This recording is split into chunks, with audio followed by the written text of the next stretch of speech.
All right, hey Charlotte. I know you're in here with me. That sounds bad.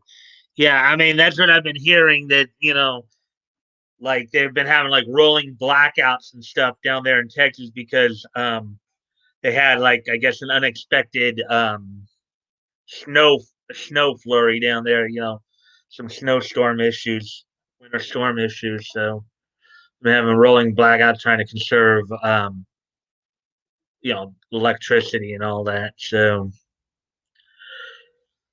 I hope Leto's doing all right. Of course, I know he. Well, I know like Bat Goats up in Minnesota and Toys. They have their snow issues too. But they usually manage really well because that's par for the course for them. But well, we'll see. Well, hopefully, some of the guys will be able to show up tonight. But I do have 6 news items planned.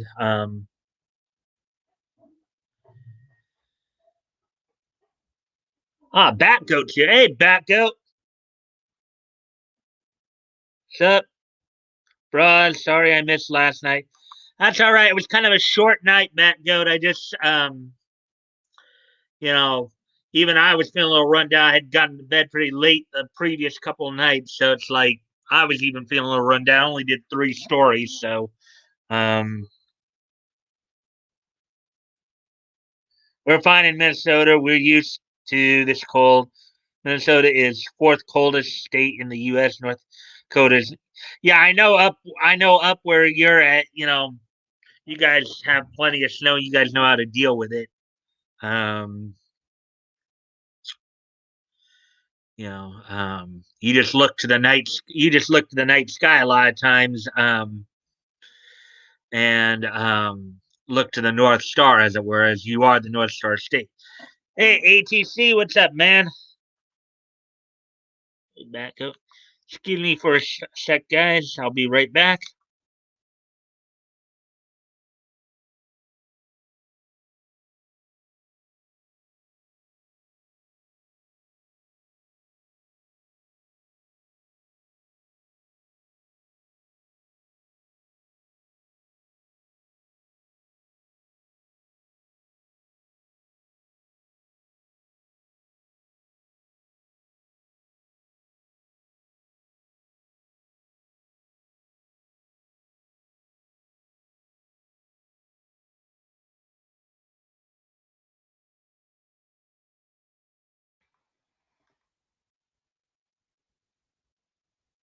Let's see. So, and I see that a few things. There's Dave. Hey, Dave, to the gulag.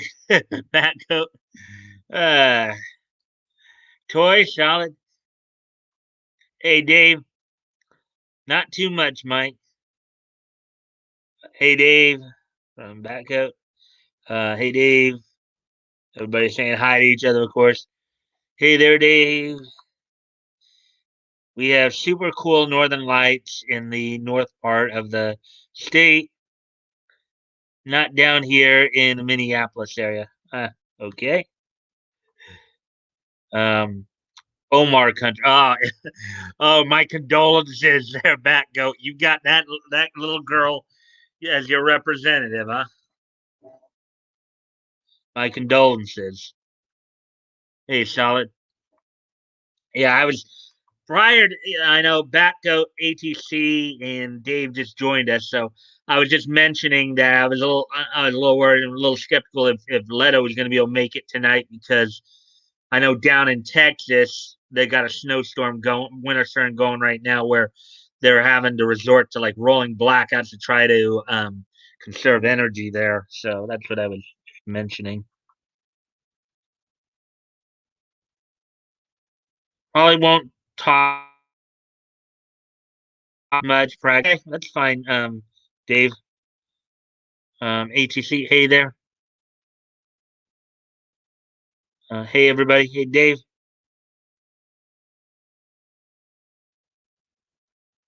Leto currently has no power. Okay. Yeah, as I thought, I had heard. Omar belongs in Gitmo. Solid was referring that to back goat. Oh no, that sucks. Yeah. Back goat. Solid. ETC Dave for myself. Hmm. So it looks like we have 6 people in here, even though only 5 of us are talking thus far. So to the sick person, I welcome you as well. Oh, Woody, hey Woody, hey Woody, hey guys, hey Woody. How are things in Arkansas for you, Woody? How's the winter storm hitting you down there? And then ATC is saying, "Hey Woody."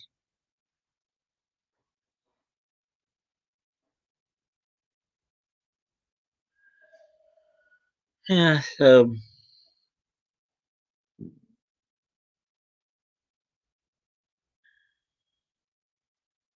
and as always, guys, I do appreciate all the any likes and shares you guys can give me to help spread the word. So that's cool too.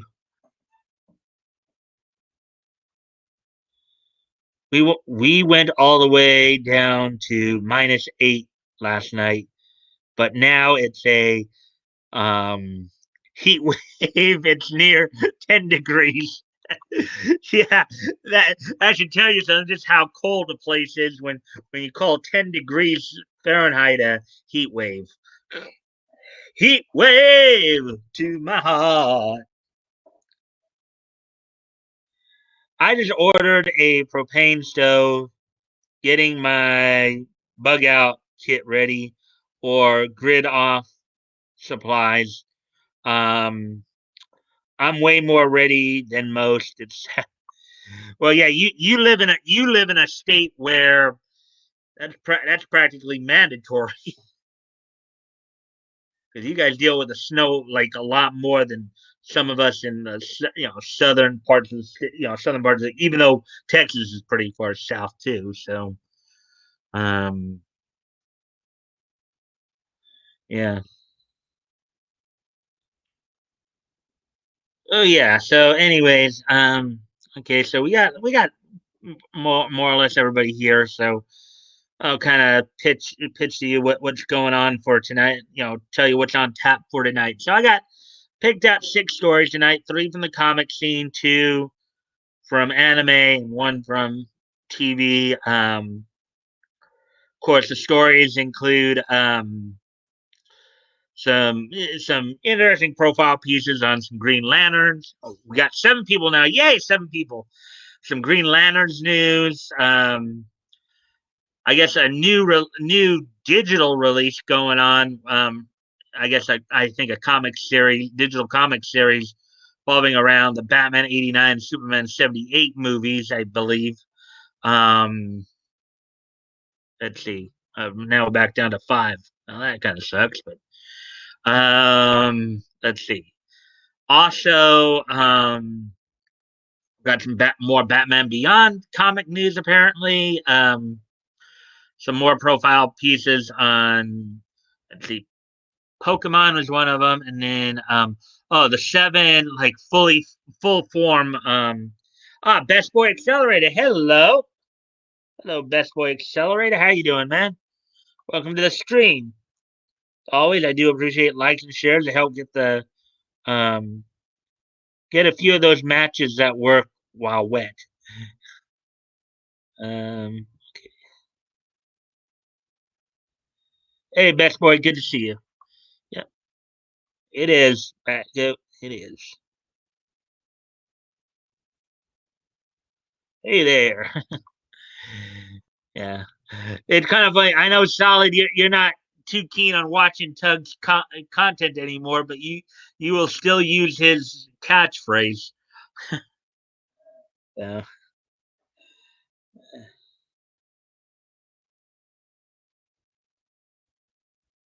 Hurricane matches. Mm,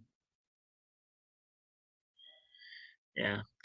I don't know if you guys remember, but there actually was a cartoon back in the '90s called the Hurricanes. It was basically about an international soccer team. Don't know if any of you ever saw that or remember that. Um, hey, SRG. Okay, so yeah. So, anyways, continuing on, of course, a little bit with the what's on tap. I mentioned, and then the TV news, a little profile piece about the 1994 Iron Man series. So that's basically what's on tap for tonight. Those six stories, plus, of course, neat this day in Neat history. We'll get to that as well. So, without no further ado, then, as we're past the 10-minute mark now, I think it would be a good time to get started on the news. On the news items for tonight. Let's see now.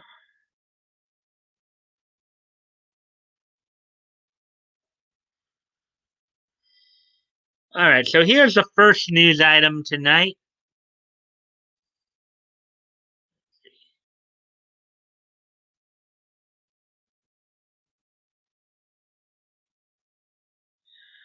So here's the first news item tonight. Um, the first seven. Who were DC's first Green Lanterns? Kind of a profile piece in regards to the Green Lantern. Um, Long before the likes of Hal Jordan and John Stewart, seven beings were granted the power of the Green Lantern and started a legacy. I'm guessing this might be in regards to post-crisis Keenan, because pre-crisis, the actual first Green Lantern was Alan Scott, who made his debut in All American Comics in like 1939. I think it was All American number. It might have been 1940 in fact by the time he got to there because it was number 16 that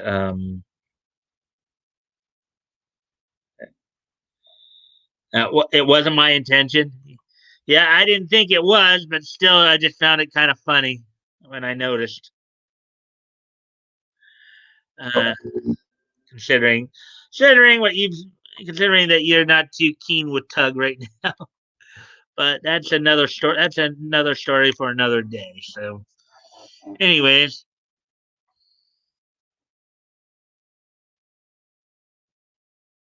so let's get with this story then.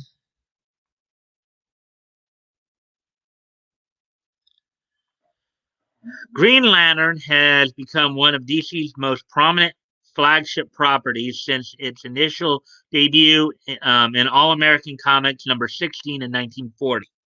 Alan Scott was the first Green Lantern introduced into the DC universe and was created by cartoonist Martin Nodell.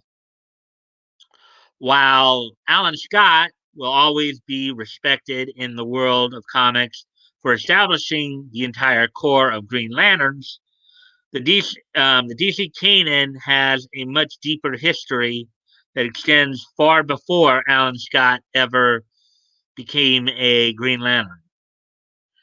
Now, a little sidebar note here on that. Initially, Alan Scott did not have any connection to the Guardians of the Universe or the Green Lanterns of Earth One. Okay, he was on Earth Two, the Golden Age Earth. Um, his power, his emerald power, came from the energies of a meteor that was eventually made into a lantern. Um,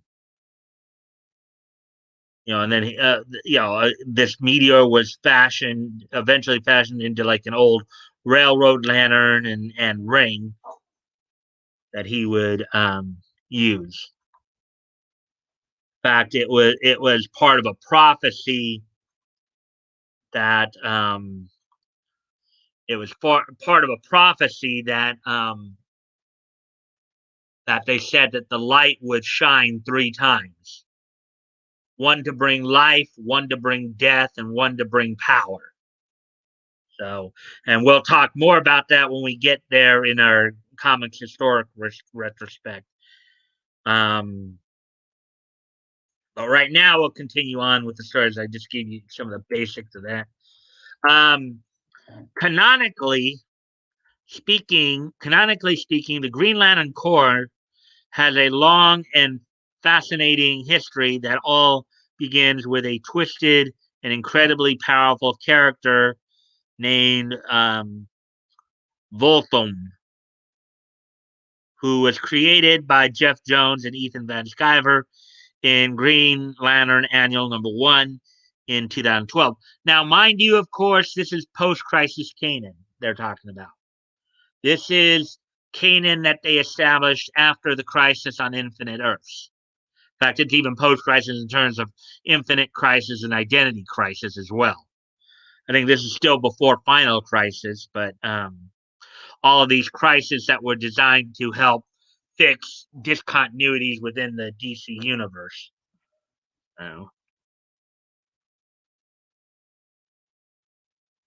Oh, anyway. Okay.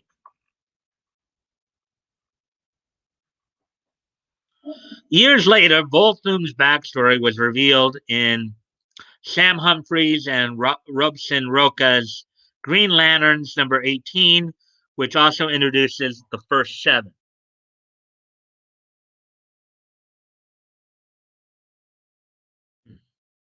Interesting looking group of lanterns, right? Green Lanterns, right there. The first 7 were, as the name implies, the first 7 beings to ever be chosen by the Power Rings and take on the title of Green Lantern for the sake of defeating Volthum after he had become drunk with power. The first 7 are a fascinating piece of Green Lantern lore with um, with each of the 7 bringing his or her own backstory, experience, and unique powers to the team that would eventually branch out um, into into the Green Lantern Corps of today.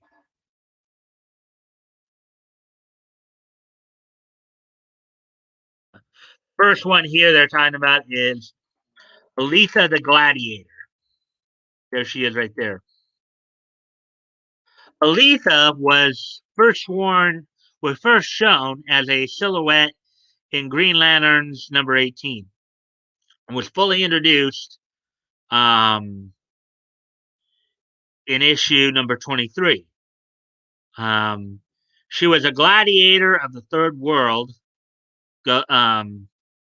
Galactica, um, a planet within a universe that had been torn apart from constant war and death of beings known as the Old Gods. When the people of Galactica um, were were debating whether to remain on the dying planet or travel to other worlds, Aletha stood up as the only one to have one brave enough to inspire, teach, and serve as an example of her to her people and any who would fight against them. Her fearlessness and bravery attracted the attention of Rami, the greatest of the guardians of the universe, and within a single moment was transformed into the first of the 7. Sadly, Aletha's place among the 7 would be short-lived. When she and the other lands faced Volthum in Green Lanterns #30, she is overpowered and disintegrated by the villain.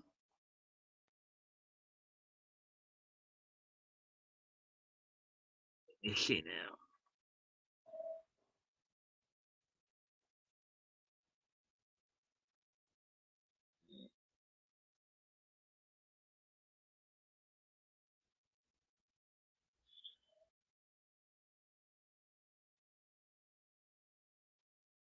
See, yeah, EVS. Yep. Mr. Sunshine EVS. Um, the Pie Man. Uh, where's Anon? B rips are needed. Yeah, well, it'll probably be here at some point, unless they're having issues in Kentucky or something like Northern Kentucky, where he's from. Um,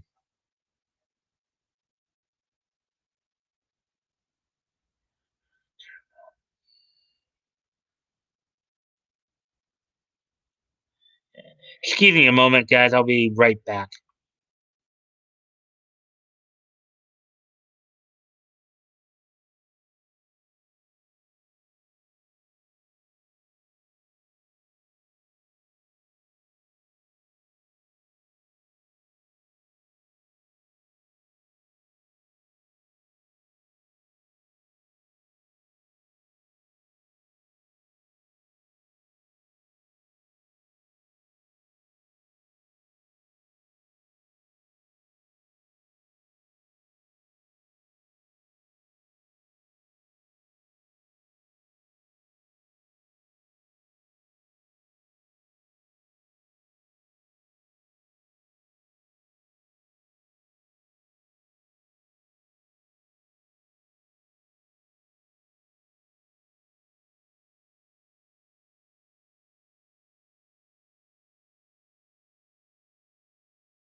All right, I'm back. I was just trying to adjust the heat in my house where it wasn't so cool.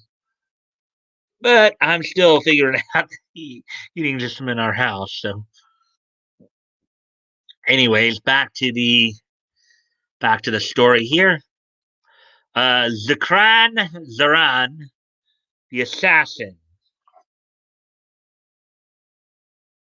Zakran belongs to the race of white Martians, characterized by a thin, pure white body and sharp features. As a child, the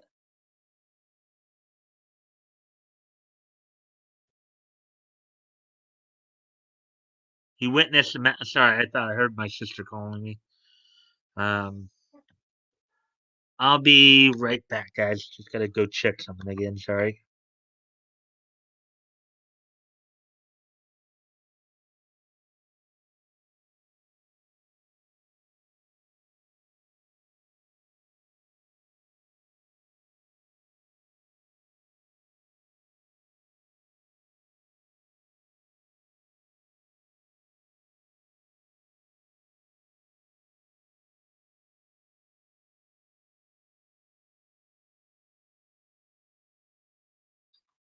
All right. Had to go check see if my sister was trying to get to me, but she wasn't. So, anyways, I'm not a cat. Oh, please, did it drop down to 64? Um, yeah, I mean, again, it's just one of those things, you know, even here in California, the nights can get pretty cold sometimes. Granted, I know that compared to you, Bat Goat, low 50s, high 40s is probably nothing to you, but for a California boy like myself, it can feel to me it can feel like what maybe you're used to. So, anyways, um, okay, so we're see, all right. As a child, he witnessed the massacre of an entire village by a group of Martian criminals.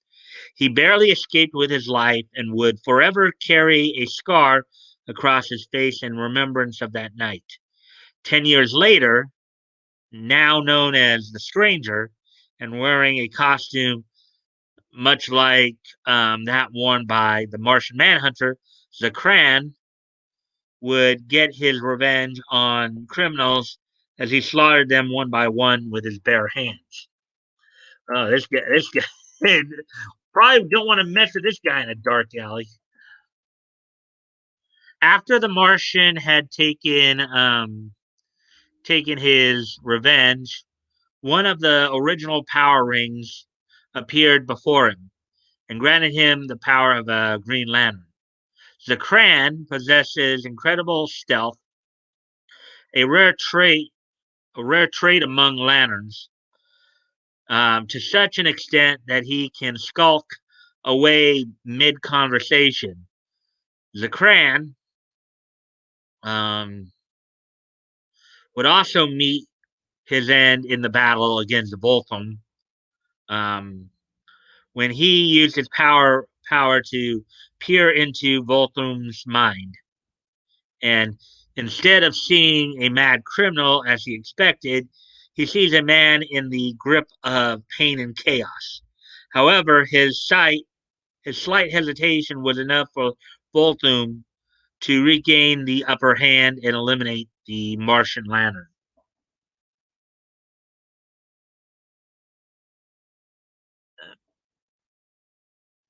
Let's see now.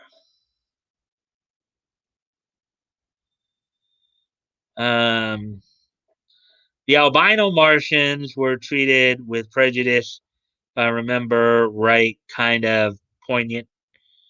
Yeah, I never got to that point in DC history, so yeah, I remember being a weather wimp when I lived in LA. Yeah.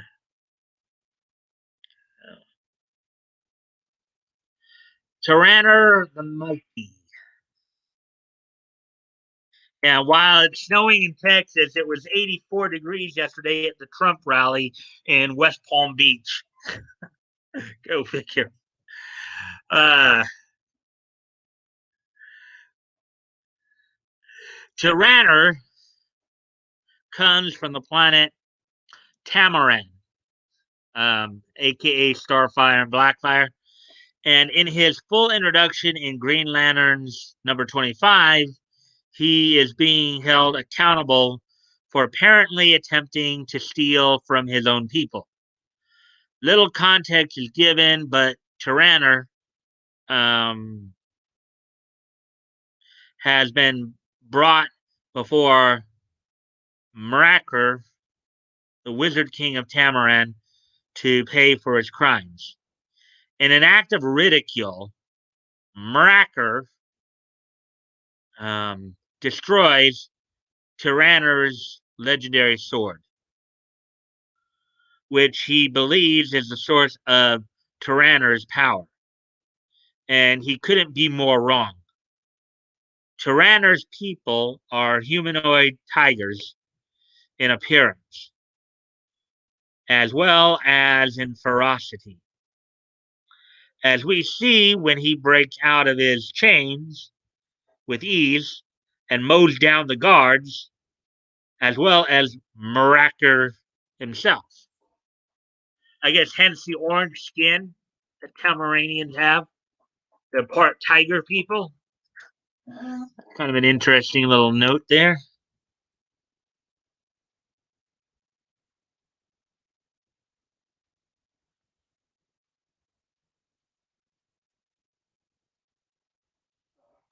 After mourning the loss of his sword, the unmistakable beam of green light from the power ring appears before him and grants him the power to far exceed the sword he lost. Tyranner is among one of the only lanterns from the original seven who are still alive today after their battle against Voltham. With his age now catching up with him, he has become the keeper of the Vault of Shadows, where he watches over the remains of his fallen comrades and has given his power ring to Simon Baz.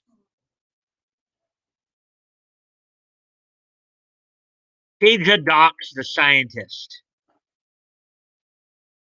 And here's something here. Let's see. Boo, what did you do now? Um, what did your mom say? Same old, same old. Hey, Ginger, I'm never going back home. Not for the academy, not anything. Let's see. We'll figure it out, Kaja. You're the smartest person on the planet on this planet dummies. Okay, hardest person on the block maybe. My mom did have a point.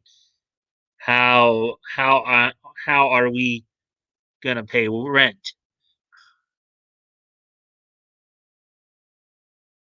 As a doctor scientist. Kaja's story is a bit more understand. Okay, bit of a grammar issue here. Kaja's story is a bit more understated. Okay, I thought it was reading understand. Was a bit more understated than Zakran's and Tyranner's, um, which in turn makes it much more relatable. Kaja comes from the planet Yodkulu, a place where technological advancement and intelligence are seen as the most important of all traits. And even in such a place, Kaja had one of the more notable minds in all of Yodkulu. While on her planet, she worked the underwhelming job of computer repair person till she was fed up with the ungrateful customers and was fired. Her overbearing mother attempted to talk her into leaving her life behind, but Kaja made the decision that her little life was exactly what she wanted, and that's what made it worth fighting for. Okay. I guess she comes from a planet that's very similar to like the Kaluans, you know, in DC, or like maybe the Vulcans, in Star Trek. So, but this heartfelt decision is what caught the attention of Rami. A power ring quickly made its way to Kaja and ironically took her away from her life anyway. However, Kaja, along with Tyranner, is one of the only first seven who survived the fight against Volthum. Kaja and Tyranner remained close friends as she left to become a scientist and begin a family. After many years, she died peacefully, and her body joined the other five deceased members of the first seven. So she and Tyranner were the two who survived the fight, and Tyranner is the only one who's still alive to this day. So that's kind of interesting. We're already past the 30-minute mark, so Jan Al, the Kryptonian. So there was an actual Kryptonian Green Lantern. Whoa. I guess at least according to Even Man Skyver, that must have made for some interesting and that must have made for an interesting power situation whenever she went into a universe with a yellow sun, having the combined powers of a Green Lantern and what Superman had when he came to our Earth. Jan Al comes from the iconic planet of Krypton, where she was selected to be part of the first Kryptonian colonization attempt. As their ship was traveling, the Kryptonians encountered a strange purple sun that halted the entire ship and threatened the lives of everyone on it. They narrowly escaped and managed to land on a nearby wasteland planet.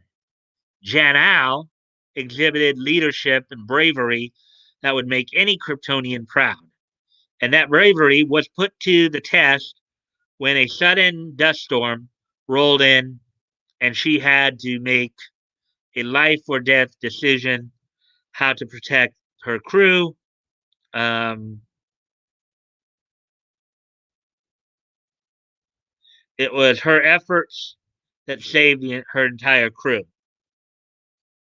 Um, Once all the seven are given their powers and are brought together, it doesn't take long for them to go out of control with their new abilities and attack one another.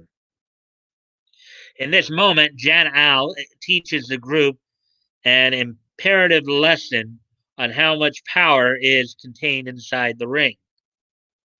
When she attempts to gather too much willpower, ends up burning herself up in a blaze of green energy. Oh boy. Um, she is the first of the seven to die, but her sacrifice was the wake-up call the others needed in order to understand the situation they had suddenly become a part of. Wow, that is kind of an interesting situation.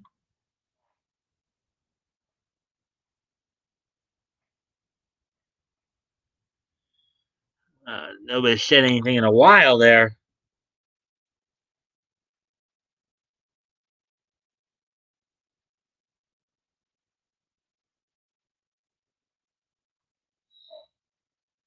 Excuse me a moment while I go off camera here.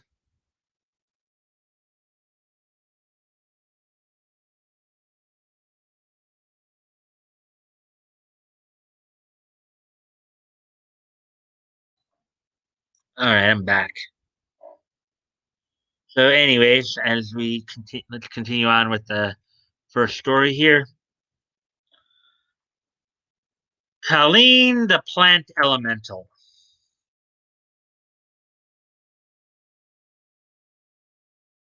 Colleen is not only one of the first Green Lanterns, but she is also known as the first ever plant elemental. Centuries before even the time of Volthoom, the planet Alstair was almost entirely destroyed by an enormous fire. Wow, that must be something when you start such a fire that it basically has the potential to destroy an entire planet. That's got to be something. I'll be right back in. Sorry, guys.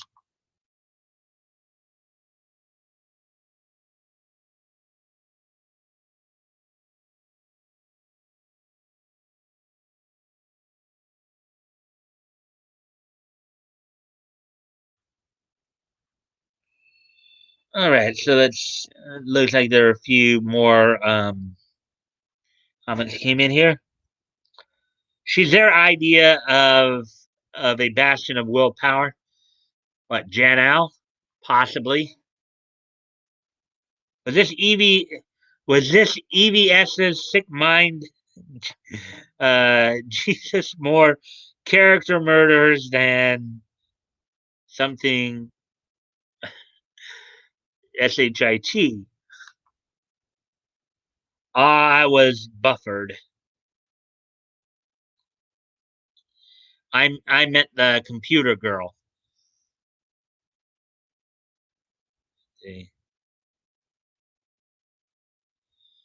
The scientist. Um, maybe B rips till I air Barfield. Oof, the room is melting. Um, anyways, back to the story here. Let's see. Let's see. At one point, the only living being on the entire planet was a single sprout that fought against its own extinction. Years and years went by, and the once dead planet was covered over in a lush forest and oceans, all stemming from that single sprout that became much more than meets the eye. The sprout eventually took on sentience and became Colleen, the protector of Ulster, who swore to save as many worlds as possible. Her bravery and refusal to accept extinction gained her the sixth power ring and right to be known as a Green Lantern. Sadly, her life-giving ability would never truly been seen on other worlds, as she is killed by Volthoom in the early stages of their fight.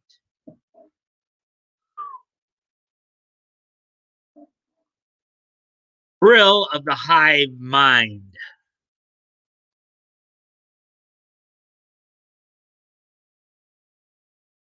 Brill is a Grendian, a mechanical being created from an immense artificial intelligence known as the Hive. So I guess this is DC's answer to the Borg, to Star Trek Next Generation. I guess it. I don't know if EVS was a big Star Trek fan, but maybe he decided to make the Hive as DC's version of the Borg, maybe. Um, which is also the race of active Green Lantern stealth. Brill was chosen from among his billion other brothers and sisters in the Hive to become separated and given sentience to travel alone and find his place in the universe. Luckily for him, it wasn't long before his purpose was made clear. Soon after going out into the universe, a power ring was sent to him by Rami. Although Brill was the last of the seven to be gifted the power of the ring, he was one of the first to perish in the fight against Voltum. Only moments after Aletha is torn apart, Brill attempts to trap Voltum in this inescapable shape, but the Mad Lantern walks right through. But the Mad Lantern walks right through it before making short work of the Grendian by plunging a hand inside the robotic being and destroying him from the inside out. It's like reaching into his chest or something and pulling out the wires right through his chest. That must have been something. And that's the end of this story.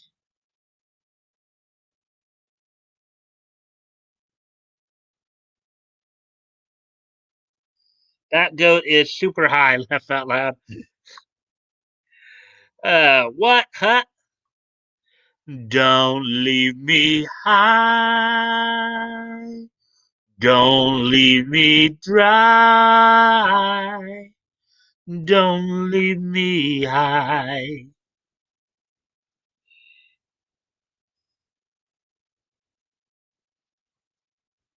Yeah, the Kalima heart thing, uh, been done a million times.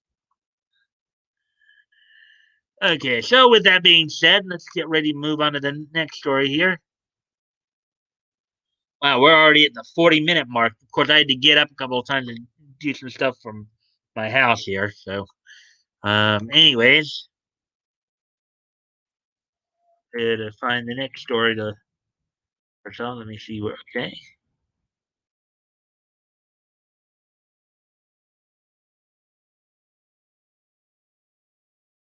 don't leave me high, don't leave me dry.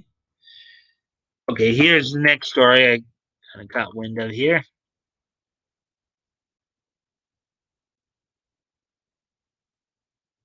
Kalima! Someone please tell me you get the Temple of Doom ref. I don't because I don't even know where Temple of Doom is from. I mean, maybe you're talking Indiana Jones. If you're talking Indiana Jones, I've never seen that movie. So, uh, good. I almost had a bad trip, man. Yeah, bummer. Uh, so, anyways, here's the next story here. DC announces Batman 89 and Superman 78 digital first series. I'm guessing these series are based on the movies. That's where they get the 89 and 78. basically from the Batman 1989 movie and Superman 1978 movie, is what I'm guessing. DC announced the digital first series Batman 89 by Sam Hamm and Joe Quinones, and Superman 78 by Robert Venditti and Wilfredo Torres. DC announced two new digital first series inspired by 1989's Batman and 1978 Superman movies, respectively. Batman 89 is written by Sam Hamm and illustrated by Joe Quinones, while Superman 78 is written by Robert Venditti and illustrated by Wilfredo Torres. Both titles will debut 6 digital chapters on July 27th, with additional chapters arriving weekly after that. Once all 12 chapters of each story have been released, they'll be collected in 6 traditional comics released between August and October, and then as hardcover collected editions in October for Batman 89 and November for Superman 78. I guess here's the cover of Batman 89. Very dark look to it, too. Superman 78.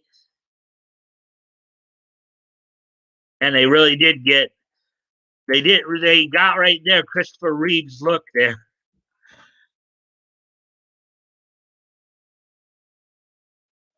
Let's see.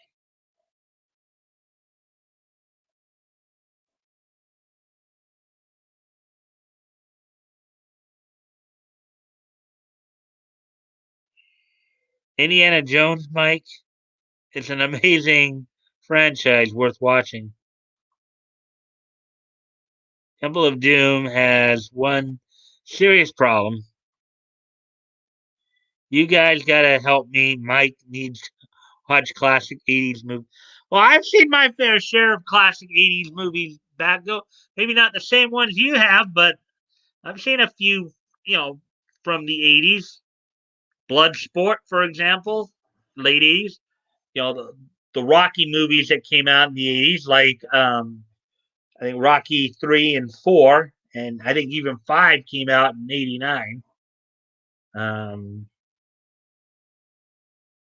Let's see. So Transformers, the movie, I've seen that one.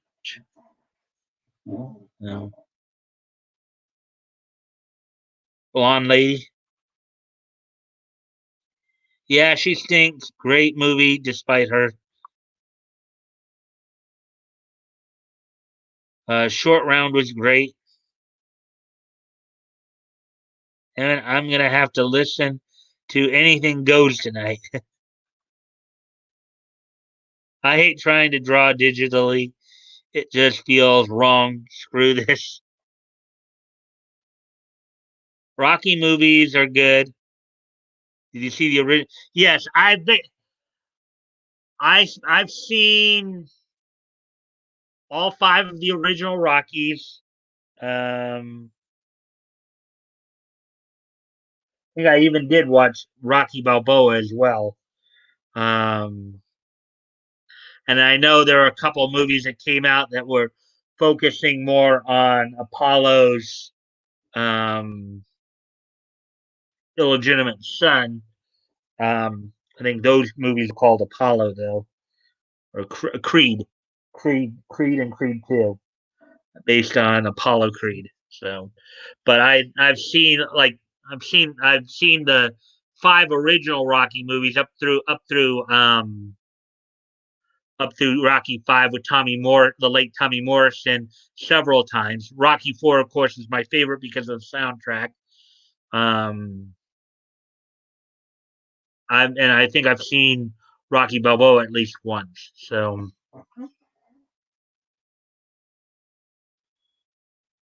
anyways, continuing on here. Official synopsis for each title.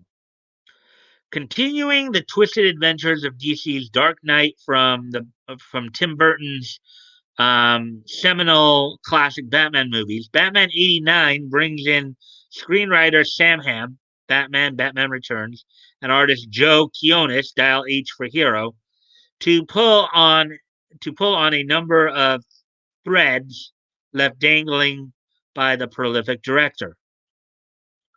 The gothic mentality behind the world, while still rooted in a sense of realism, helped inform many of DC's global fans' first impressions on the Dark Knight's Gotham. Um, in the new Batman 89 comic, Ham and Quinones will help usher in the return of Selina Kyle, Catwoman, and will debut a new Robin. Plus, Quinones has a vision for Harvey Dent Two-Face that is as close to movie magic as comic can get. And in the vein of DC's plans for Batman 89, Rob Venditti, Hawkman, and Wilfredo Torres, Batman 66, will collaborate on Superman 78 to tell stories set within the world of Richard Donner and Christopher Reeves created in Superman, the movie. In Superman 78, bystanders are surprised and delighted by Superman's abilities, and Lois Lane doesn't yet know that Clark Kent is secretly Superman. The sheer thrill of seeing a man fly, leap, and stop a bullet will be reflected in this environment, where Superman has just been introduced, inspired by Donner's classic, timeless style of superhero storytelling. And Superman 78, Venditti and Torres will show fans that a man can truly fly. The first chapters of Batman 89 by Sam Hamm and Joe Quinones, and Superman 78 by Robert Venditti and Wilfredo Torres go on sale July 27th from DC. So there we go.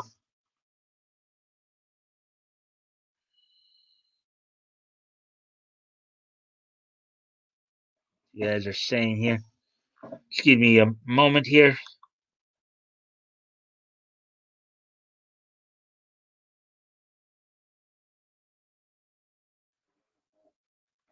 All right, I'm back. Let's see.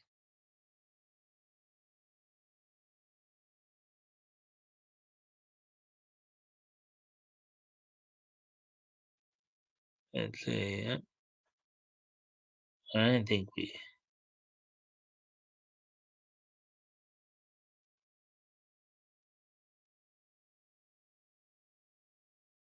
Eh. 60s Dick Tracy comics had a villain named Half and Half that was basically Harvey Dent. Yeah. Well, I mean, I think in many media forms, there's always, there are a number of different mediums that have used kind of a character with a split personality to kind of, when they wanted to delve into kind of the dual aspects of human nature, the good and evil within all humans, and the light and dark in all humans. So anyways, as we move on to the next story here, let's see. Wow. So we're at 54 minutes now, so I guess we're making decent time here.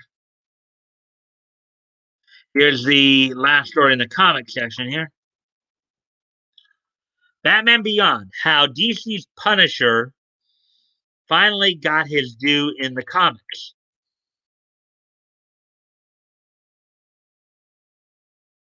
Although DC's version of Marvel's Punisher appeared on the Batman Beyond animated series, he didn't get his due until much later.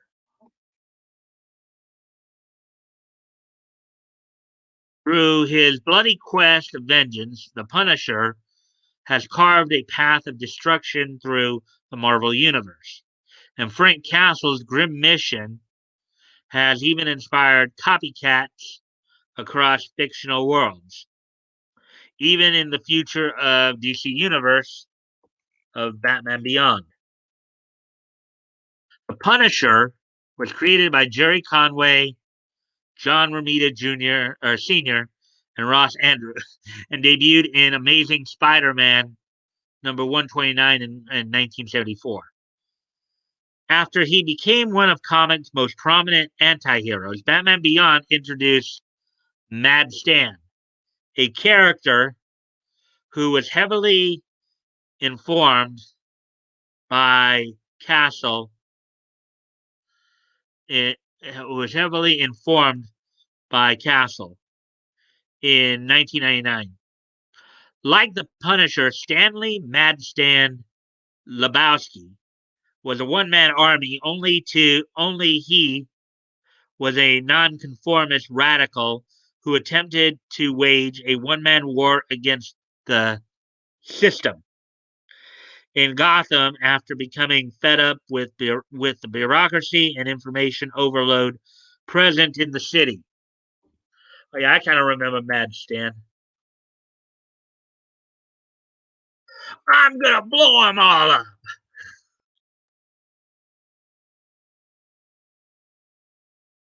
Similarities between Mad Stan and Frank Castle don't end with the vigilante mindset. Like the Punisher, Mad Stan makes up for his lack of superpowers with explosives and a proficiency in hand-to-hand combat.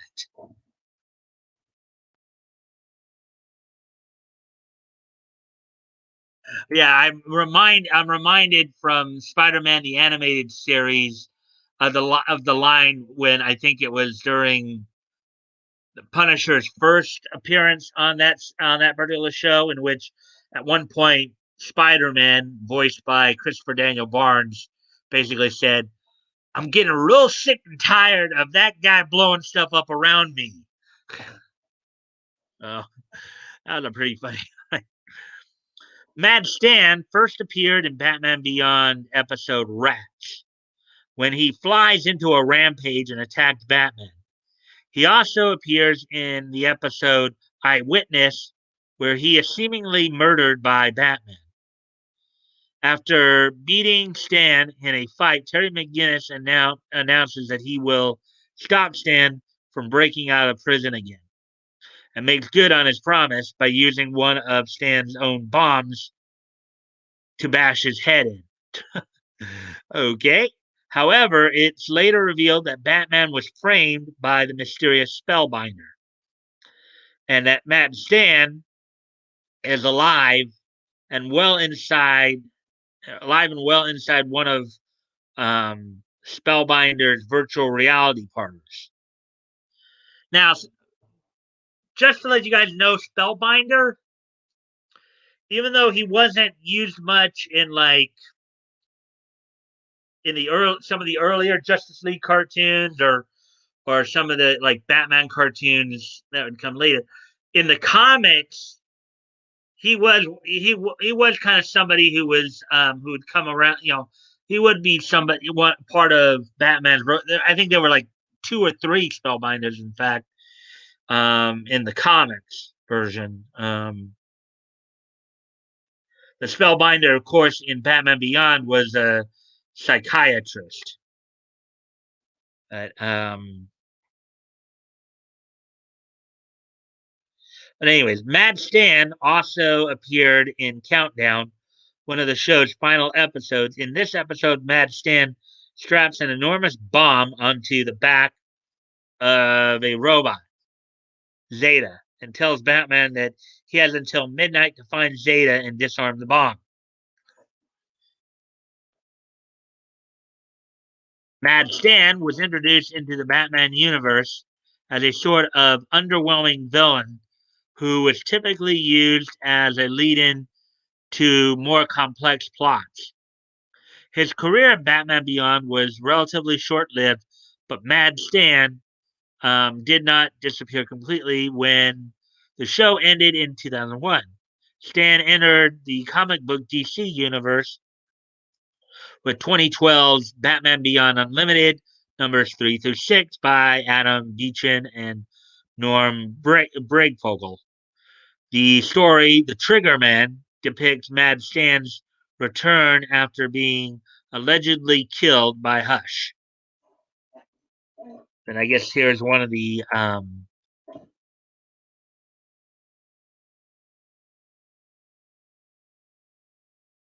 I'll blow up the whole world if you don't give me back my boom boom.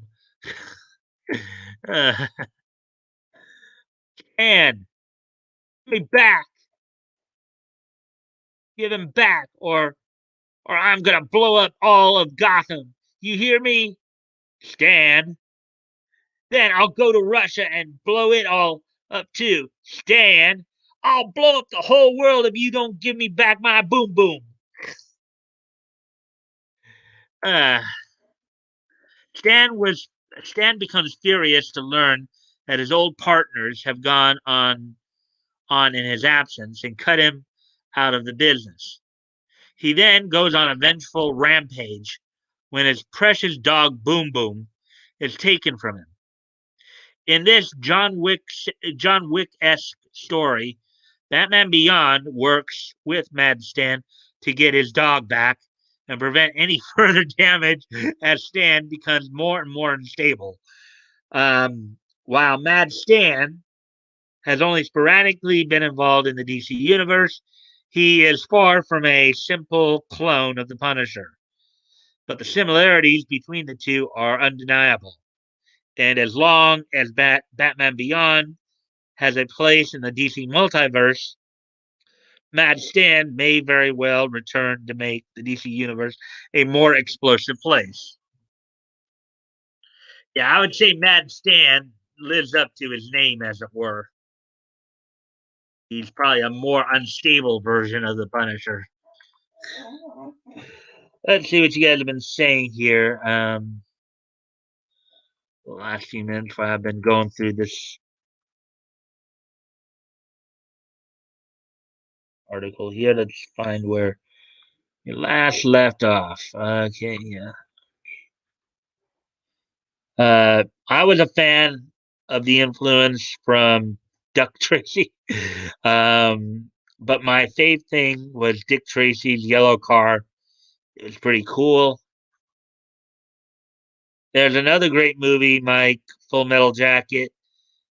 Back me up, Rose, when you were talking about the duality of man.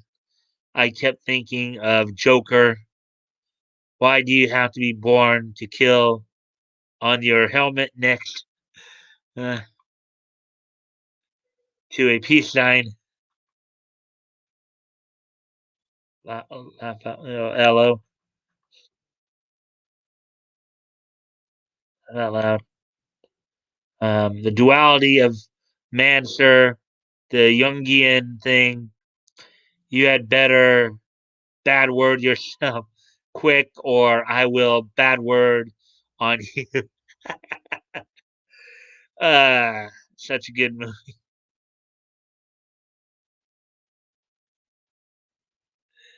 Boom, boom. You guys know what's coming next. Me love, your long time. Thank you, ladies and gentlemen. Good night. God bless. Boom, boom, boom, and say, well, well. Boom, boom, boom, and say, well, well. Let's see. We're just past the hour mark now, so let's see if we can get to the next story here. Oh wait, that was the third and final story in this arc, anyways, in the comic section. Now into the anime world we go. Say boom, boom, boom, and say whale, whale. Say boom, boom, boom, and say whale, whale. Everyone you look so fine, everyone you be my mind, everyone you. Here we go. Here's the first anime story of the night. From Dragon Ball to Akira, Anime 7 Wildest Final Form reveals. Dragon Ball, Akira, and countless other anime feature characters entering wild final forms. Few are as strange and surprising as these. Da da da da. Every battle, sci-fi or fantasy anime, um, has that scene where a character undergoes some alarming transformation, one that might baffle or confuse you once it happens. These forms are not successfully the strongest transformations, but they are shocking, either due to how bizarre and unusual they are or how monstrous they become. From Dragon Ball to Akira, final forms have a long and complicated history, often defying expectations in the face of what was before a fairly standard series of transformations. The following forms are the strangest of the lot, though, be warned, there are spoilers from this point onward. Yeah, even though I don't usually like going with spoilers, I'll go with this one just because I don't know if these are per se spoilers because um,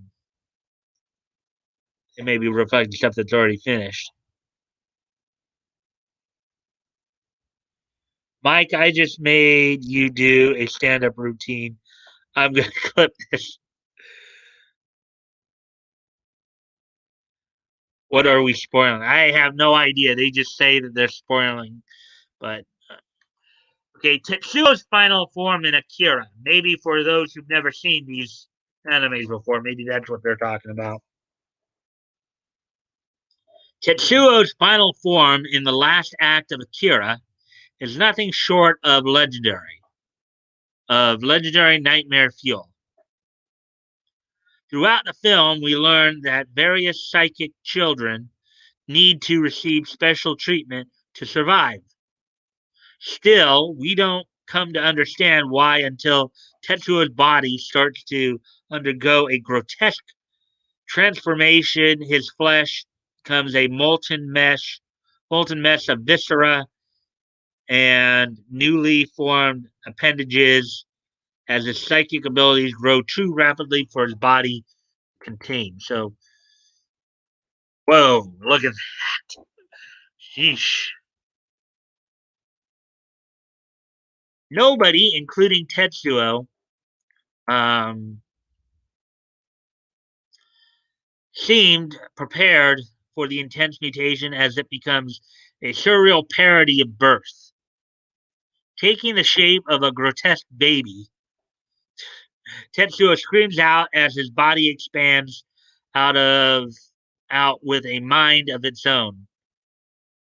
A horrifying mass of flesh continues growing, swallowing up and crushing people like bugs, including Kaori. Ogoro's 100% form in Yu Yu Hakusho. Yeah, I remember this one. This one was ugly, especially the aftermath once Yusuke blasted his form, and he was just ugh. Yu Yu Hakusho's Toguro, specifically the younger brother, is a former human who gained the strength of a demon in his journey for power. When we meet Toguro and he first fights Yusuke and Kuwabara, he only uses barely 20% of his power. This left audiences asking, what does 100% look like? As the Dark Tournament progresses, we see Toguro unleash more of his capabilities. In the final match between Yusuke and Toguro, we see the former human's full power. What's kind of funny is he even stated or at least in the dub version of the anime, that it wasn't just 100%. He had 120% at one point. So Togoro's muscles expand to bizarre sizes, with his skin becoming encased in a hardened bony shell. His shoulders and face distort into something alien, almost reminiscent of Gargoyle's Goliath. Many people expected Togoro's final form to look like, well, a bigger version of Toguro. Instead, Togoro's power is so intense that his aura alone can melt people around him, and his entire look revealed his shift from human to a demon. Yes, I remember some of the scenes in which his aura literally was melting lesser demons. He was literally incinerating lesser demons with his aura. Overhaul from My Hero Academia. Let's see what's been said.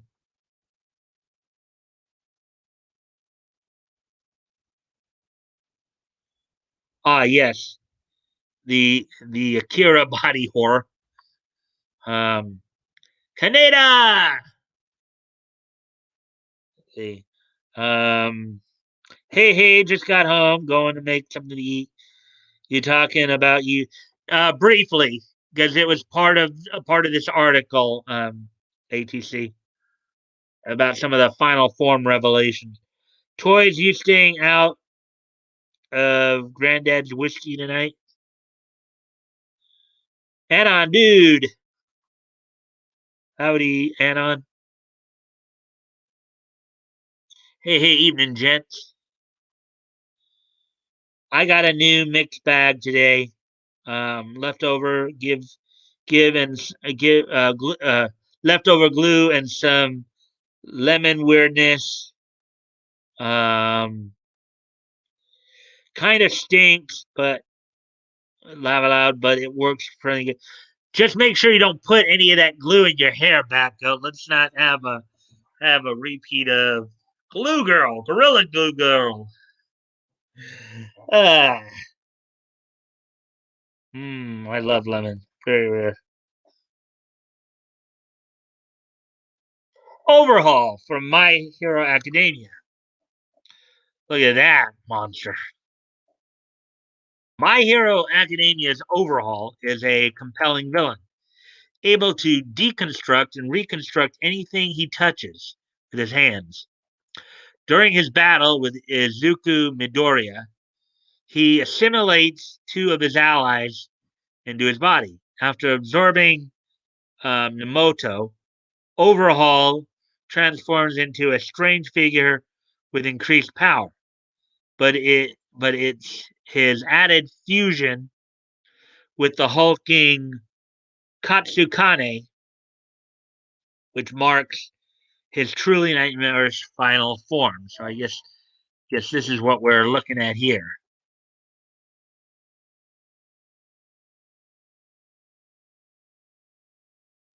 The frightening fusion of Overhaul with his goons sees the villain become a hulking monstrosity as his fight with Midoriya continues. Overhaul um, constantly tries to reassemble himself, which occasionally left him looking like a swirling cloud of meat and half formed miniature kaiju. However, one of the most unsettling things about Overhaul's transformation was how his torso emerges from the interwoven sinew of his transformed body, like a Final Fantasy villain in his final form. Gluttony from Full Metal Alchemist: The Conqueror of Shambhala.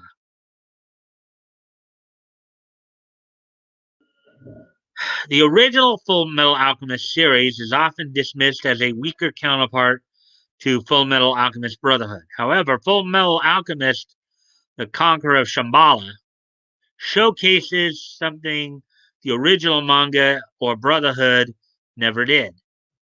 Gluttony as this behemoth monstrosity. After devouring Dante and consuming the Earth's raw materials, Gluttony reemerges during the film as this hulking, multi-limbed creature. Um, Gluttony's presence is ultimately that of a quasi mindless monster who unleashes pure destruction. Well, he wasn't all that bright to begin with. He was just an eating machine, basically. Unlike his playful and very on brand gluttonous human form, Gluttony looks like a behemoth destroying everything. What's most shocking isn't just Gluttony's exterior transformation, but also the internal one. Something that started when Dante erased Gluttony's personality at the end of the main series. Death Phantom from Sailor Moon. Oh, this guy was nightmarish.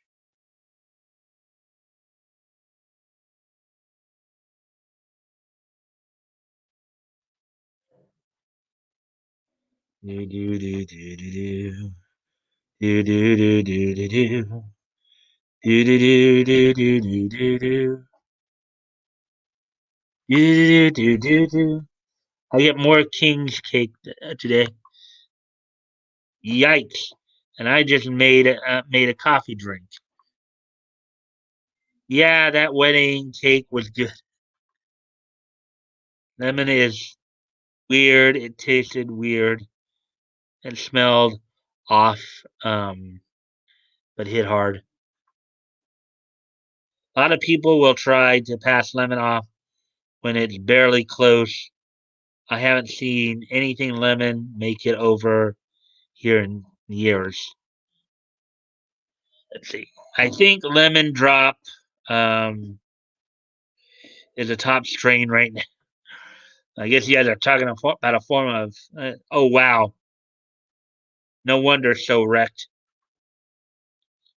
I'm jelly. Okay, so with that, let's continue on with the story here. Then the article here. When you encounter someone who looks like a skeleton in a robe, who holds a crystal ball, um, it seems like their final form should be predictable. Sailor Moon's second arc villain, Death Phantom, first appears in the form of Wiseman, an enigmatic specter who lingers on the outskirts. The original anime never featured Wiseman's true form, but the manga and Sailor Moon Crystal showcased it in full. You got to remember too the original deep dub of Sailor Moon and Sailor Moon R and S and all that was, that was heavily edited too. So, um, it turns out Death Phantom was a criminal who tried to revive evil on Earth before Neo Queen Serenity banished him to the planet Nemesis, which sits beyond Pluto. While the Black Moon clan would assemble on the planet, Death Phantom became the planet. Death Phantom's final form is Nemesis, a sentient planet with enough power to eradicate the solar system's past and future iterations. So basically, Sailor Moon's version of Ego, the living planet from Marvel, or Mogo, the planet-sized Green Lantern from DC.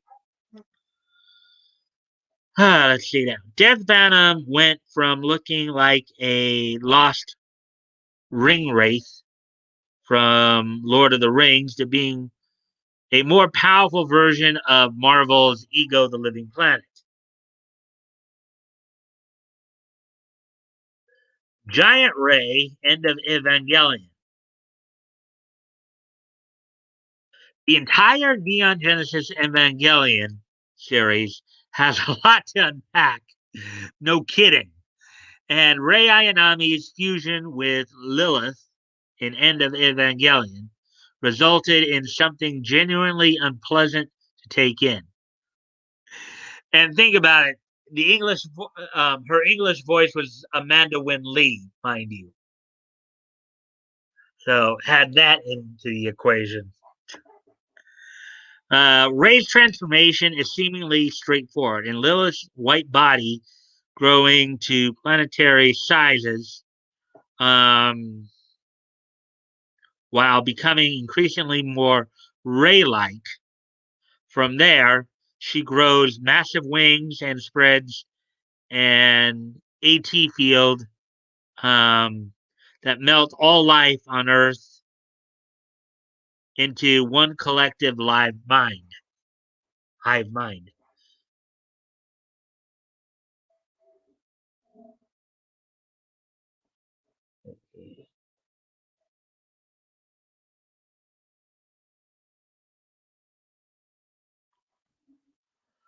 What makes giant naked Ray so shocking is how alien her face looks.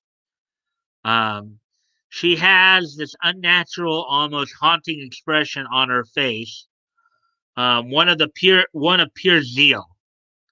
On top of that, the mass-produced Evangelions around her start to distort and enter into a trance-like state, where they impale themselves while unsettling orgasmic with unsettling orgasmic glee.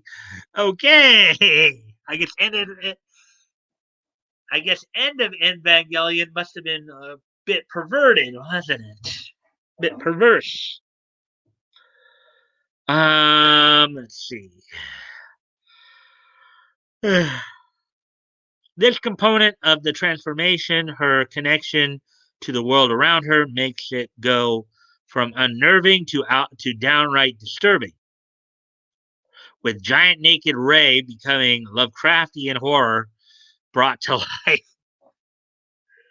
Uh, wonder if Tug ever saw this movie.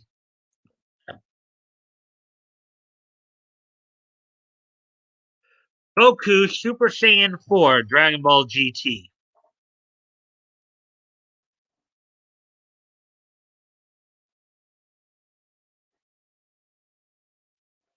Oh, getting down to 4. People, huh? Da da da da da da da da da da da da. Da da da da da da da da da da.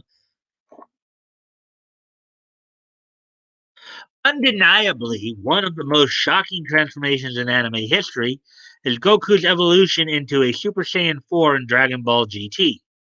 Are you surprised to see this?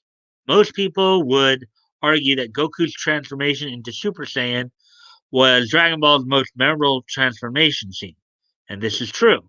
However, Goku's final form as a Super Saiyan 4 is shocking for a myriad of reasons. For one, it was the first non-linear Super Saiyan transformation requiring a change into a golden Ozaru first before Goku could gain his Fury ape-like body. Plus, it was visually unlike any prior form in Dragon Ball Z. The Super Saiyan transformation followed a simple formula: bigger golden hair, bigger golden aura.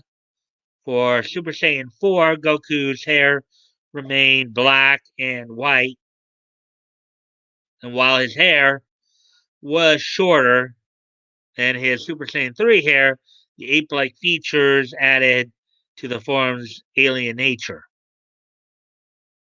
Um, what was most shocking of all was how it deviated from the pattern, presenting something that to date remains unlike anything else in the series. So this might be the Super Saiyan 4 mode right there, I guess. Hmm. Anyways, mhm.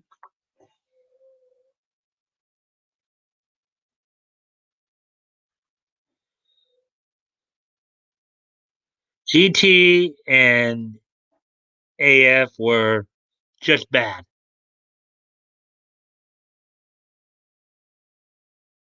I left for a minute to blow off some steam. Okay. Evening, Dave. Anonymity. So there we go. There was so that's that story. Got one more, but before we go on to the next story, I'll be right back here. I'm gonna step away for a moment.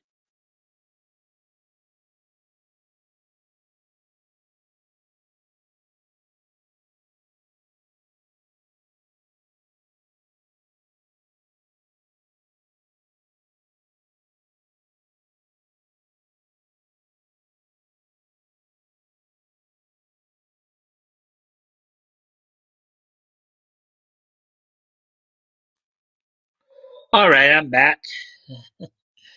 So, anyways, let's get on to the next story. So yeah, we're already at the hour and 26-minute mark. So hopefully I can get through the 6 stories tonight.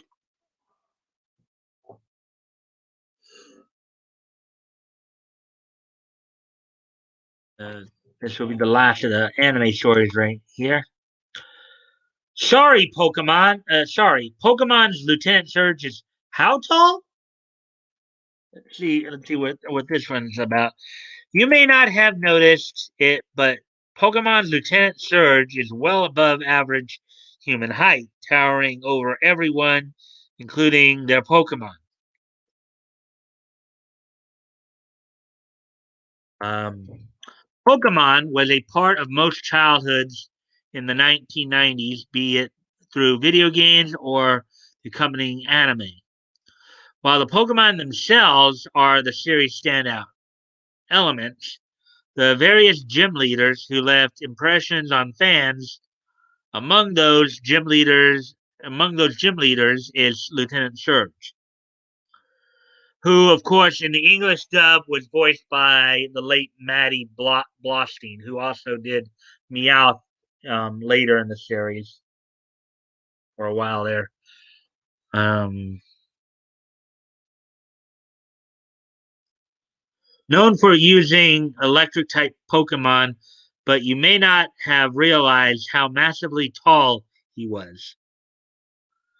Um, while many may remember Ash Ketchum's battle against his team, Lieutenant Surge is well over and above average height for a grown man and towers over everyone.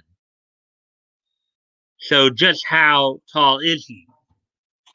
Kind of hence the idea of him calling everybody baby. Baby! Oh, wow! Kind of funny. I had rewatched the episode a few weeks ago, too. Yeah, they do make a legitimate point there. As showcased in this diagram, which highlights Lieutenant Surge's size in one of the show's classic episodes, he is an absolute monster when it comes to the height department. Checking in at almost a whopping 8 feet tall. Wow. Given that given that the average height for an adult male is only 5'8", Surge should be taller than nearly every other human in the series. Being over 7 feet tall also classifies him as a giant, um, which means that he may have an overactive growth hormone. And of course, that gets talked a lot about when you're talking about like Paul White, the Big Show, and of course on the late Andre the Giant, as well as um, the late Jorge Gonzalez. Everybody remembers him as Giant Gonzalez or Elegante. Keep in mind that Ash is only 4'2", which puts him below average height, 4'5", for a 10-year-old. Their size difference makes his battle with Surge more intimidating, as well as an outright battle of David versus Goliath proportions. Ash's bout against him fostered a rivalry between themselves and their Pokemon partners. While Ash's iconic Pikachu and Surge's Raichu face off in a clash over evolution, it would seem that Surge uses a Thunderstone on himself. So they can use evolution stones on humans too. That's kind of interesting.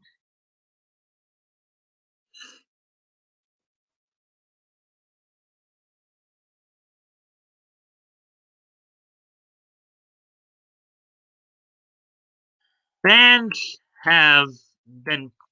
Hmm, well, I guess this is kind of the height scale or some of that show. Fans have been quick to point out this incredible fact over the years, which has only served to make it that much more uncanny.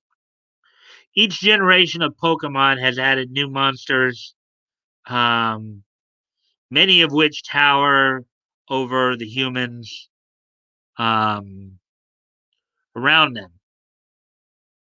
Despite this, Surge can still even even some of the largest Pokemon square in the eye. Wonder how that would look. Uh,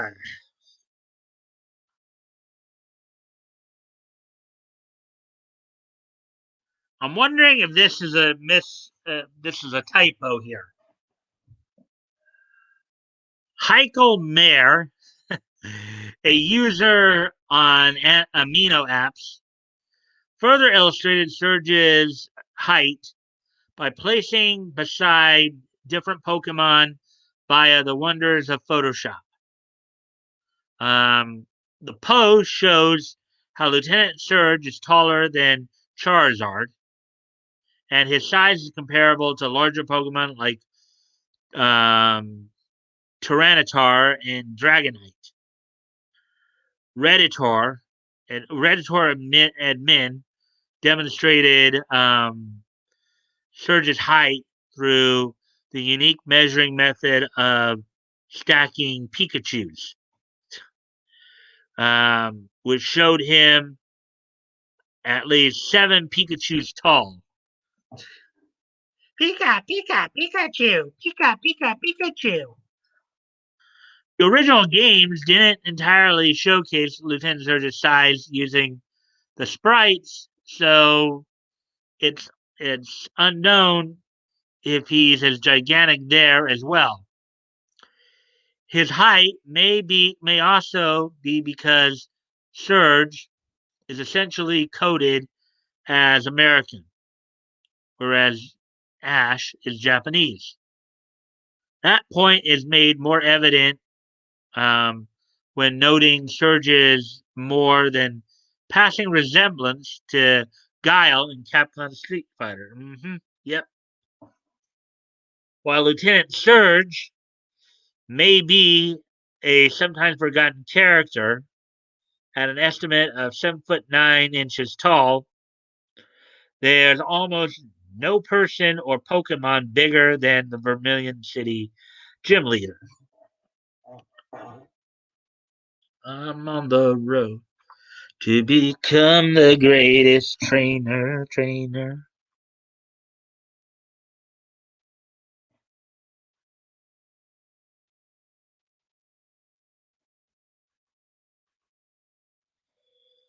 Oh, that's a weird story. They should have done how Blaine created Mewtwo with some of his cell.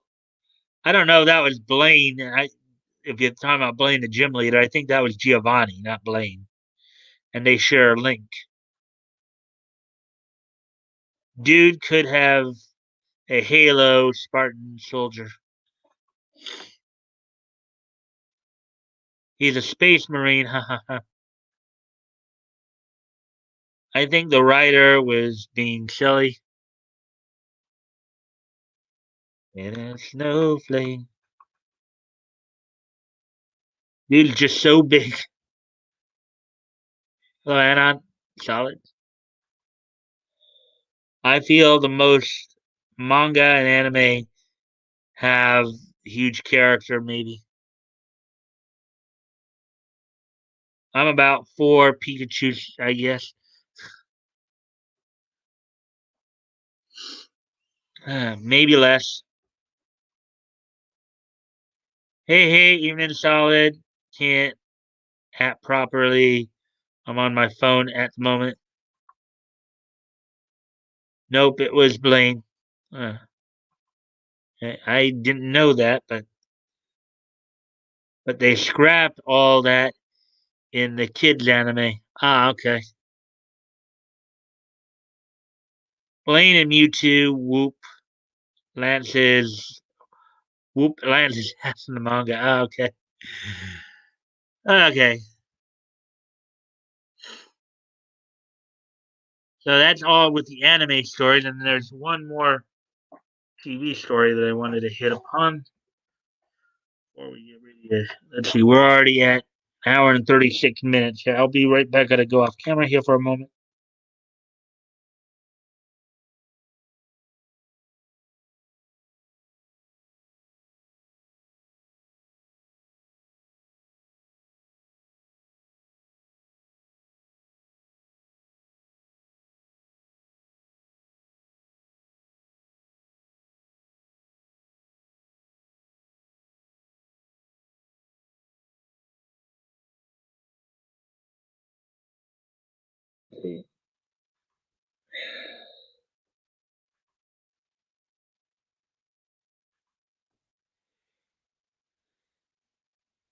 You're good for time, Mike. Yeah, I know. I mean, I think I got through 5 stories already, so I just have the one more in the television section, which is going to cover the '94 Iron Man series. And glass 18 stuck here waiting. Comes free to us just under the upper hand. Make love to a better man. It's too cold outside. Angels to fly, covered in white.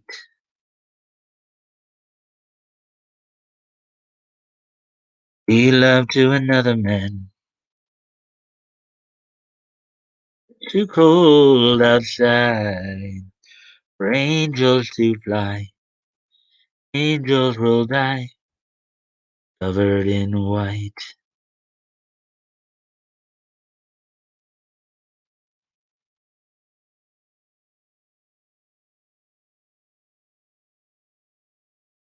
Here we go. Here's a story I was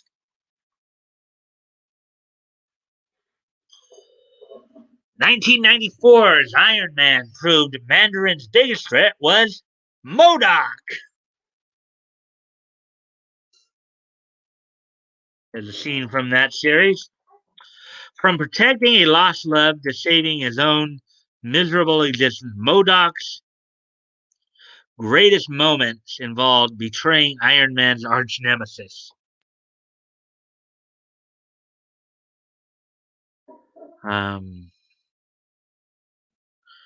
the 1990s Iron Man cartoon was a rather divisive take on the Armored Avenger.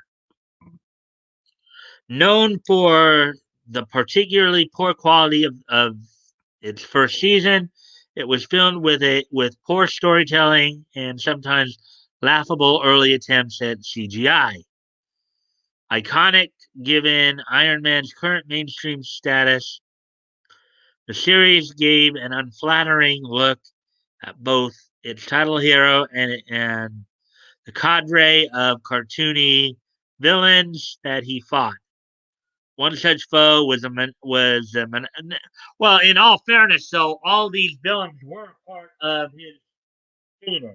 You know, all those villains were part of his rogues gallery, and and his ironworks or metalwork, whatever they call that team of heroes, were part of his canon. So one such foe was the maniacal Modoc, who is typically seen as being rather ridiculous, even in the comics.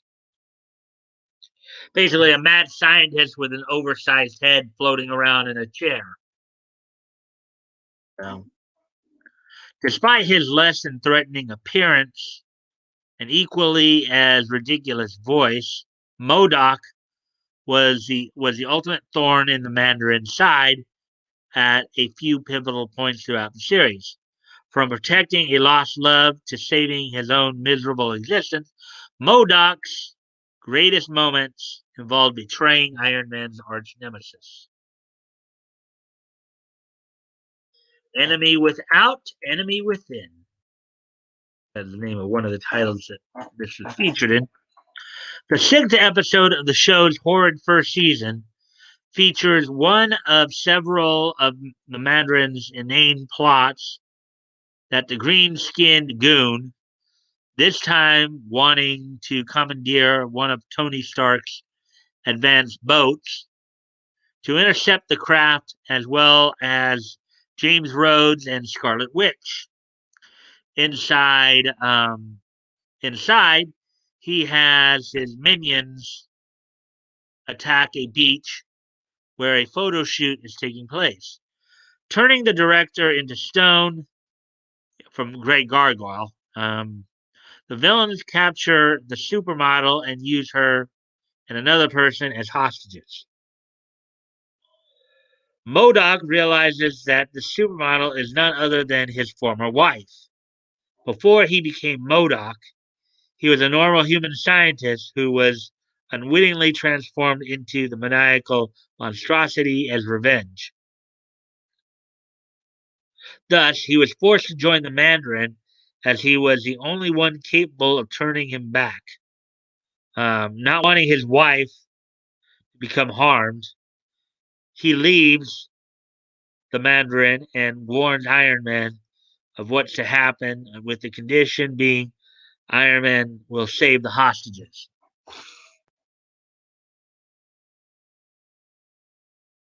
This origin is different from Modoc's origin in the comics, and ironically makes him one of the only tragic, in-depth villains in the series. It's worth noting, however, that the first season's episodic nature and the second season essentially ignoring much of its predecessor meant that this development for Modoc didn't amount to much down the road.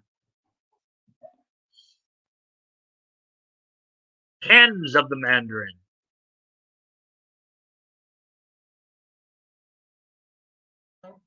Let's see let's see if you guys are.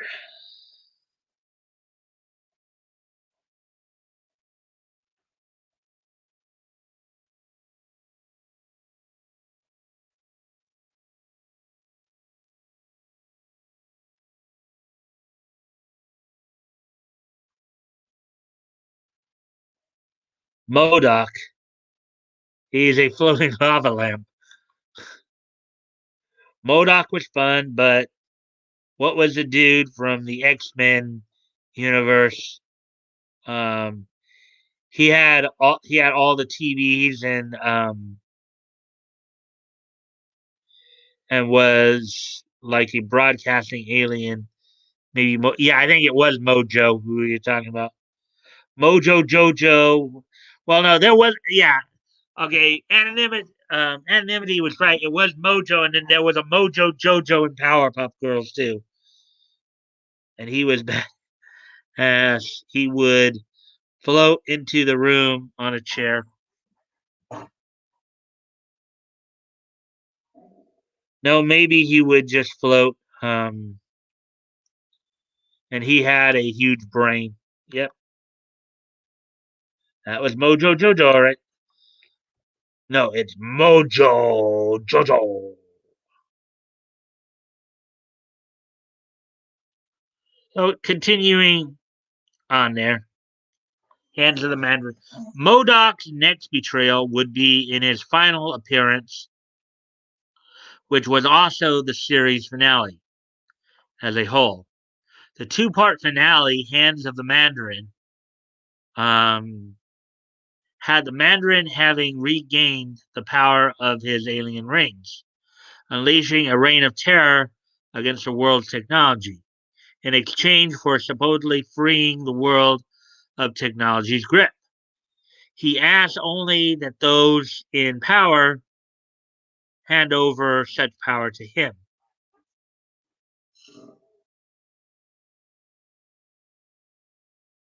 The Mandarin's own base of operations is outfitted with an anti energy technology field, rendering even the most advanced of machines inert.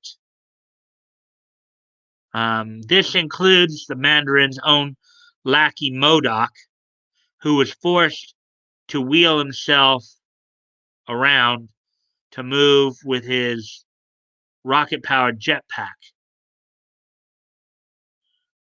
With his rocket powered jetpack rendered useless. Modoc attempts to apprehend an escaping Iron Man and War Machine, but they quickly point out how he's in even worse shape than either of them are. Modoc allows them to escape, having been promised to be restored full power when Iron Man inevitably defeated him. When power is finally brought back, Modoc, strangely enough, showcases that he was loyal to the end to the Mandarin. With the powerless Mandarin captured by mountain bandits before having his hands cut off, it's unknown what happened to his loyal yet backstabbing associate. Okay, so that's it for that. And I think we did make pretty good time tonight.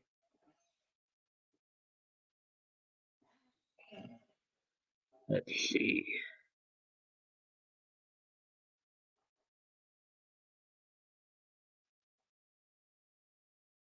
Bat, you are glitched, aren't you?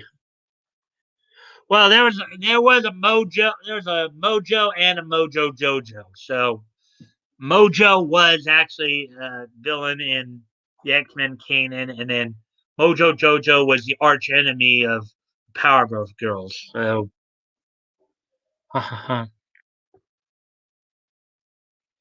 Modoc is a giant head with tiny feet and arms. Love the character. Hey Blitzen, hey Donner, hey Nixon, hey tough guy, hey Chief, hey there he is, and off the roof they flew. Aren't the rings alien technology? Yeah, I guess hence the criticism, solid. Um, Hence the criticism of the show. I mean, it was definitely a kids show. You know, it wasn't like they were putting a whole lot of thought into it.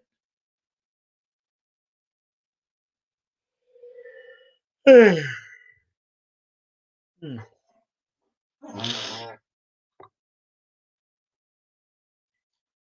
All right. So, anyways, got through all 6 stories there. And we're now at an hour and 49 minutes. We're coming up on an hour 50. So I think it's a good time to start wrapping up a bit. Are you guys ready for this day in each history?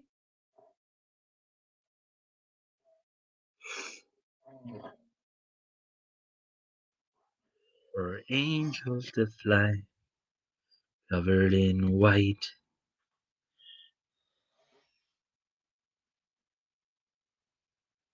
And in a flight of the upper hand.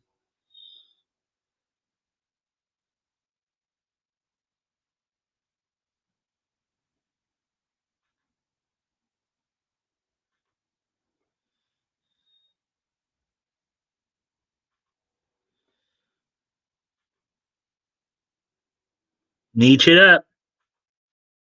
History. Yes.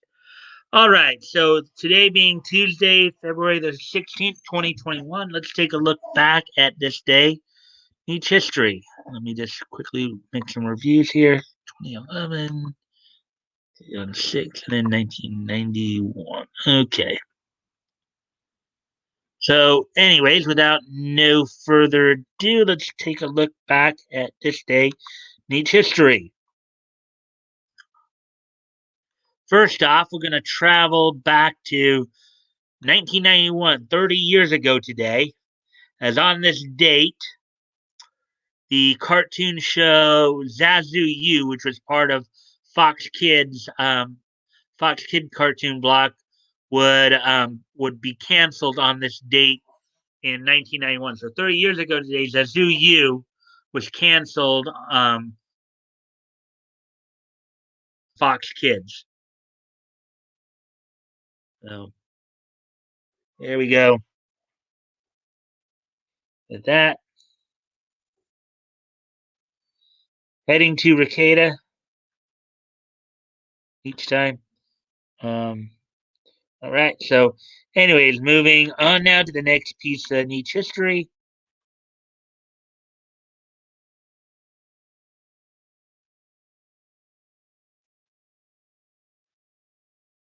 As we head up to 2006, a bit of a sad piece of history on this date, 2006. Let's see. He's solid. D. I remember Fox Kids. Anonymity.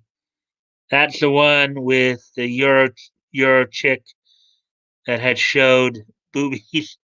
That's why she got fired. Okay, well, anyways, moving on to 2006 here, which was 15 years ago today. Bit of a sad note.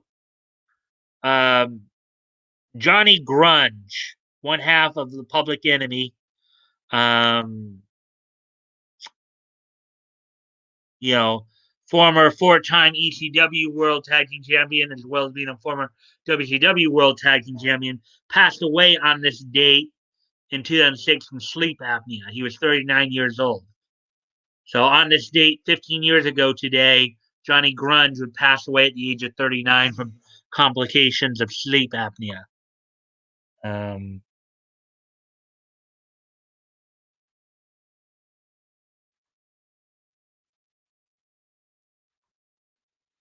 and finally, to finish off the history segment here, on this date 10 years ago today,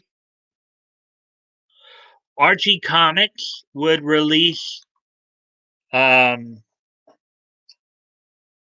the volume 5 of the trade paperback Archie New Look series. On this date 10 years ago today, Archie Comics would release the 5th volume of the trade paperback um, Archie New Look series. You can see the cover right there where it says Archie Goodbye Forever. So, um,